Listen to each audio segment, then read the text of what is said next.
ꯑꯗꯣ ꯍꯋꯥꯏ ꯊꯣꯡꯕ꯭ꯔꯥ ꯈꯣꯠꯄ꯭ꯔꯥ ꯇꯧꯔꯅꯤ ꯑꯗꯨꯒ ꯇꯨꯝꯃꯨꯔꯅꯤ Hello everyone, Assalamualaikum. ꯃꯌꯥꯝ ꯉꯁꯤꯁꯦ ꯑꯩꯈꯣꯏꯒꯤ ꯀꯩꯅꯣꯅꯦ ꯏꯠ ꯅꯨꯃꯤꯠꯅꯦꯕꯀꯣ ꯍꯧꯖꯤꯛꯁꯦ ꯑꯩꯈꯣꯏ ꯄꯨꯡ 4:42 ꯇꯥꯔꯦꯕꯀꯣ ꯄꯨꯡꯁꯦ 4:42 ꯇꯥꯔꯦ ꯄꯨꯡ 6ꯇ ꯅꯃꯥꯖꯅꯤ ꯍꯥꯏꯕꯀꯣ 6 AM ꯗ ꯅꯃꯥꯖ ꯂꯦꯞꯀꯅꯤ ꯍꯥꯏ ꯑꯗꯣ ꯉꯁꯤꯒꯤ ꯏꯠ ꯅꯨꯃꯤꯠꯁꯦ ꯖꯃꯥ ꯃꯁꯖꯤꯗ ꯌꯥꯎꯔꯨꯗꯣꯏꯅꯦ ꯍꯧꯖꯤꯛꯁꯦ ꯌꯥꯝ ꯃꯝꯃꯤꯌꯦꯕꯀꯣ ꯑꯗꯨꯒꯤ ꯃꯅꯤꯡꯁꯦ ꯑꯩ ꯎꯠꯂꯛꯀꯦ ꯃꯌꯥꯝ ꯀꯣ ꯁꯤꯒꯤ ꯃꯅꯤꯡꯁꯦ ꯁꯦ ꯇꯣ ꯃꯌꯥꯝ ꯇꯨꯝꯕ ꯍꯧꯒꯠꯅꯗ꯭ꯔꯤ ꯂꯣꯏꯅ ꯃꯝꯃꯤꯕꯀꯣ ꯁꯤ ꯂꯥꯏ ꯊꯥꯟꯕꯒꯤꯅꯦ ꯃꯊꯛ ꯌꯦꯡꯉꯣ ꯇꯣ ꯂꯣꯏꯅ ꯃꯝꯃꯤ ꯑꯗꯨꯗꯤ ꯆꯠꯂꯁꯦ ꯖꯃꯥ ꯃꯁꯖꯤꯗꯀꯤ ꯃꯐꯝꯗꯣ ꯑꯣꯏꯅ ꯐꯖꯕ ꯃꯐꯝꯒꯤ ꯅꯃꯥꯖ ꯁꯣꯟꯕ ꯃꯑꯣꯡ ꯃꯤ ꯇꯤꯟꯕ ꯃꯑꯣꯡ ꯏꯠ ꯅꯨꯃꯤꯠꯇ ꯀꯃꯥꯏꯅ ꯇꯧꯋꯤ ꯍꯥꯏꯕꯗꯨ ꯌꯦꯡꯉꯣ The prayer will be at 6 AM today so let's see what will happen ꯏꯇꯥꯎ ꯏꯠ ꯌꯥꯎꯕ ꯂꯥꯛꯏꯅꯤ ꯃꯥꯁꯨ ꯂꯣꯏꯁꯤꯜꯂꯦ ꯏꯅꯥꯎꯄꯥ ꯂꯣꯏꯁꯤꯜꯂꯤ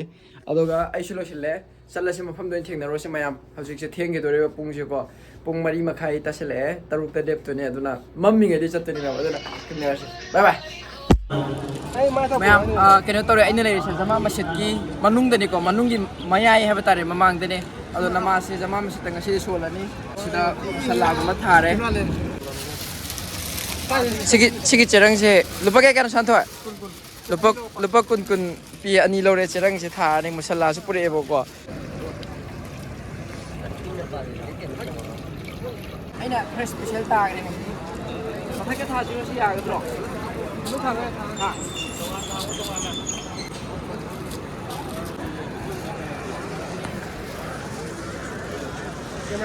ꯅꯃꯥꯖ ꯁꯣꯟꯕꯒꯤ ꯃꯌꯥꯝ ꯔꯦꯗꯤ ꯇꯧꯅꯔꯤꯕꯀꯣ ꯑꯗꯣ ꯑꯩꯈꯣꯏꯁꯨ ꯔꯦꯗꯤ ꯇꯧꯕ ꯂꯣꯏꯔꯦ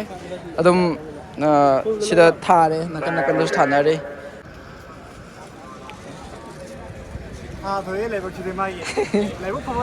ꯑꯁ ꯑꯅꯤꯒꯤ ꯀꯂꯔꯁꯦ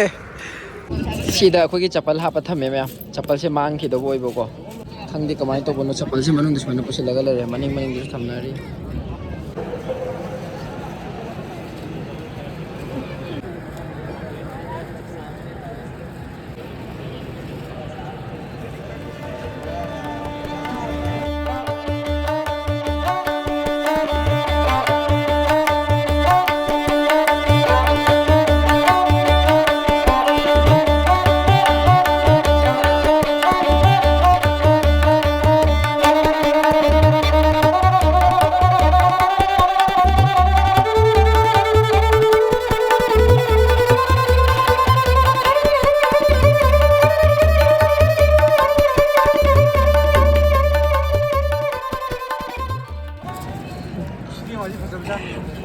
ꯍꯥ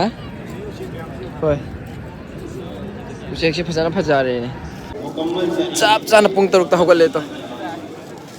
ꯃꯇꯝ ꯀꯩꯝ ꯁꯣꯏꯅꯗꯕꯤꯅꯦ ꯃꯌꯥꯝ ꯆꯞ ꯆꯥꯅ ꯀꯩꯝ ꯁꯣꯏꯅꯗꯕꯤꯅꯦ ꯇꯥꯏꯃꯤꯡꯁꯦ ꯃꯌꯥꯝ ꯁꯦ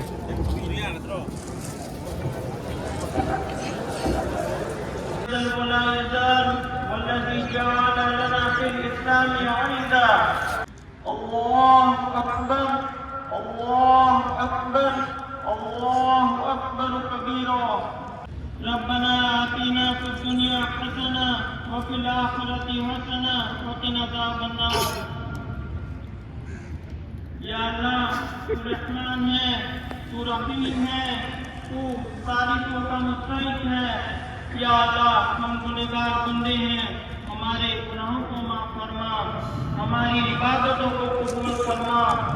हमारी कुर्बानियों को कबूल फरमा या अल्लाह हमारी इन दुआओं को आप सल्लल्लाहु अलैहि वसल्लम के वास्ते से कबूल फरमा बिरहमतिका या अरहमर राहिमीन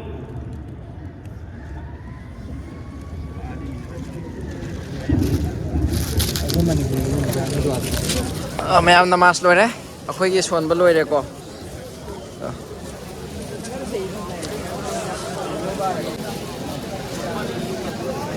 ꯎꯐꯝ ꯈꯪꯗ꯭ꯔꯦ ꯂꯣꯏꯔꯦ ꯍꯧꯖꯤꯛꯇꯤ ꯌꯨꯝ ꯍꯟꯅꯕ ꯇꯧꯔꯒꯦ ꯇꯣ ꯃꯌꯥꯝ ꯊꯣꯛꯅꯔꯦ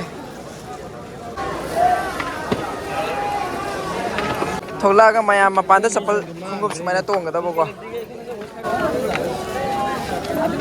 गेट के मपान थोड़ा चप्पल तोंगदब सुमाइना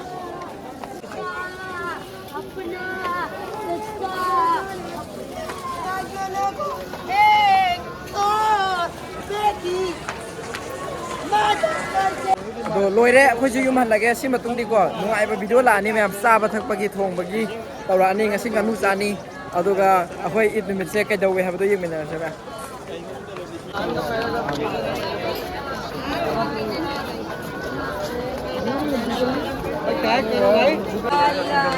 ꯁꯤꯅ ꯖꯃꯥ ꯃꯁꯖꯤꯠꯀꯤ ꯆꯪꯐꯝꯅꯤ ꯃꯌꯥꯝ ꯅꯃꯥꯖ ꯁꯟꯗꯣꯛꯅꯔꯛꯄ ꯏꯇꯔꯒꯨꯝꯕ ꯃꯨꯁꯜꯂꯥꯒꯨꯝꯕ ꯇꯨꯄꯤꯒꯨꯝꯕ ꯃꯌꯥꯝ ꯂꯩꯔꯦ ꯂꯣꯏꯔꯦ ꯃꯌꯥꯝ ꯍꯧꯖꯤꯛꯇꯤꯀꯣ ꯊꯣꯛꯑꯒꯦ ꯑꯩꯁꯨ ꯊꯣꯛꯑꯒꯦ ꯑꯗꯨꯒ ꯍꯣꯔꯦꯟ ꯌꯨꯝ ꯌꯧꯔꯒ ꯑꯃꯨꯛ ꯊꯦꯡꯅꯔꯁꯤ ꯌꯨꯝꯒꯤ ꯆꯥꯕ ꯊꯛꯄꯒꯤ ꯇꯧꯔꯁꯤꯅꯦ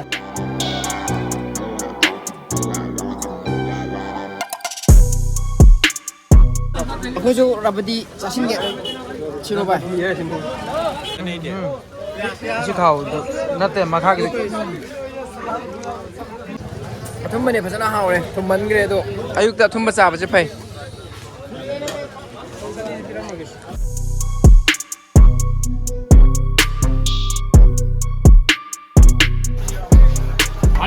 चिकन बिरयानी है चिकन बिरयानी आ जाओ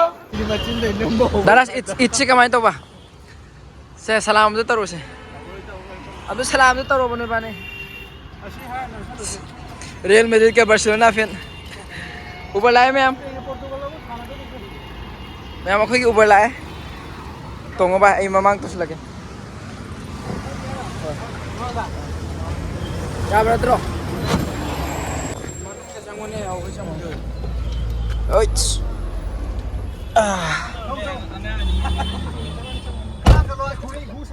Uber tongé मैम हजी yum चलनी yum चलगा ngasi di video makha ing minner se kaino ne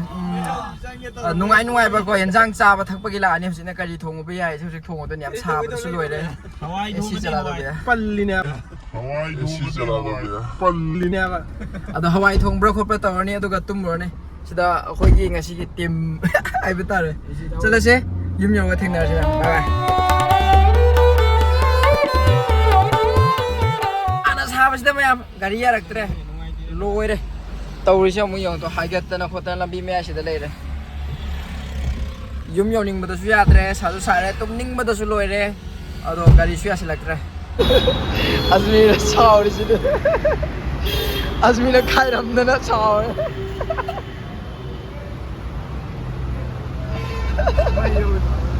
ꯃꯩ ꯌꯧꯒꯩ ꯁꯥꯎꯔꯦ ꯑꯖꯃꯤꯔꯅ ꯈꯥꯏꯔꯝꯗꯅ ꯁꯤꯗ ꯃꯥꯅ ꯂꯥꯟꯊꯣꯛꯈ꯭ꯔꯦ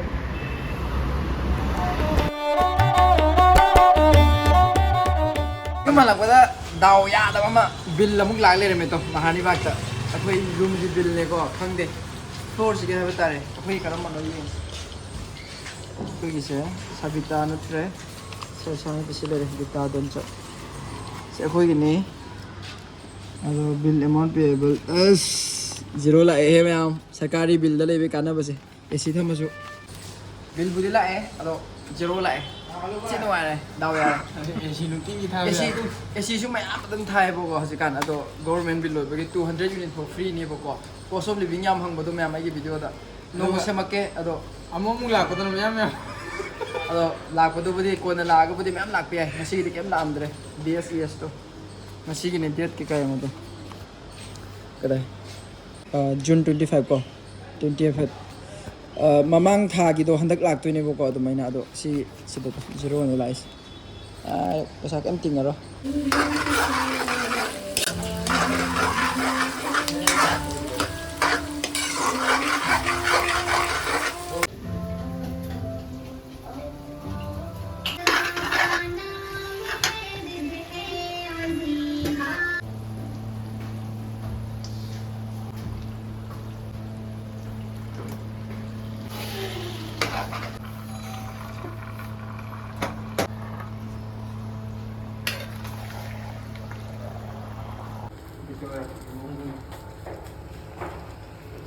बुजारी हाइगद्रा लोशनबा हाइगद्रा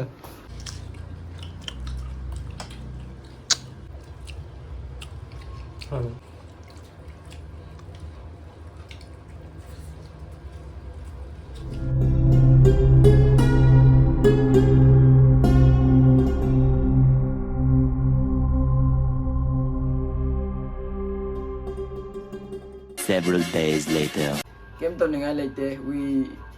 used to go for prayer, then lunch, then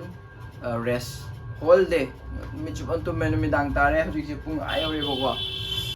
Hujik se pung 7. 7:17 चले नुमिदांग ताखरे कायदनुम चला सुम कोइरुबा याब्रेंगे इत अमा लाई हाबगी अदुम येंगसे मखा सकेतरा मोलगुममदा अइंग ममफममदा चलगा अखोइ ngak sum pothabi tabda ko इत ne habi maming amada adum thoge adum mखा yengmina se mya kari kari no sa ne na kore duga mayam top se phamal laga loi thame na kanda pali ni am pikna ko yung mayam si lai si yo ne champra macha ne yam ni maga ma di sa lai da bida mi gi qurbani ne pirak podu ne ba tore ra mi se thế thùng với ai tôi nó hơi là cái con là thùng nó xa hameng sa ni mayam si hojik thong ga mung chamin na du ne hoi hameng sa ni mayam sina to hameng sa hameng ne salad ne chak ne chắc nè buzari chak ne yen chak ne sina ifan hoi yumda it ki korok pagi sa pagi lai ba second round ni mayam sikak te ne chara ga ngasi khoi de losin ga ne atopa sa ba ngam do human re hai ga buzari ni sida bu mi thong na mana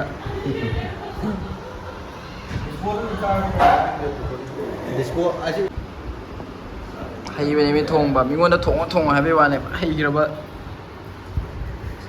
làm sao nó thong ini mẹ ba cái cả đó mùng sa đi làm sao cho nên cái mỗi chuyện của tôi ba xong sẽ là cân mà tiếng mà lấy thấy mẹ làm tụi cái gì ai đâu nó khơi cái thâm mi mà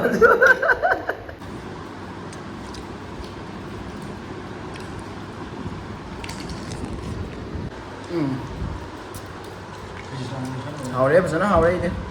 video cái áo chấm bên này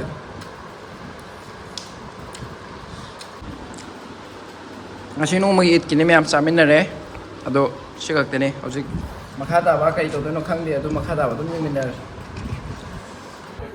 to bade kisu to nga letre wa jo wa re phasana ko phasana tumdrin ni ayuk ta ge khoi chatle na pung hum da ge ko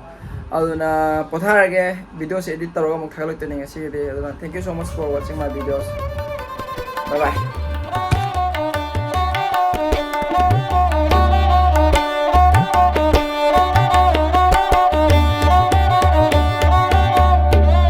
Red Fort के हेक opposite ता जमा मसले ये बको दिल्ली के सोमदले के दवा Red Fort ना सोमदले के दवा